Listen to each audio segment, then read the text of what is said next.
it's a race to 12, right? It's at 12 years old, we need to decide which kids are varsity baseball players, which kids are collegiate baseball players, and which kids have no chance, and those kids get pushed to the side.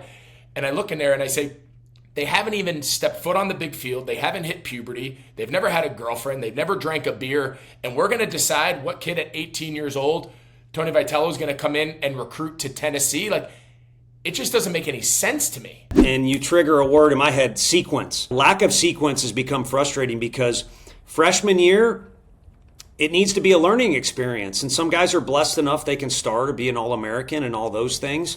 Better be careful what you ask for. If you're a freshman All-American, guess what you got next year? A lot of pressure and people saying sophomore slump and things like that. So there's pros and cons to everything, but I think a sequence is the highest percentage deal that you could have.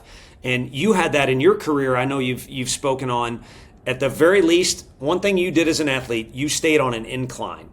And that's one thing we're looking at. When we're at Lake Point, you maybe don't want the guy that's fully developed or has the world figured out. You want a guy that's good now, and you have a vision. If he stays on this incline because he's a good worker and a good teammate, what can he really become when he's 21 playing for us? My interview with Tony Vitello is out now.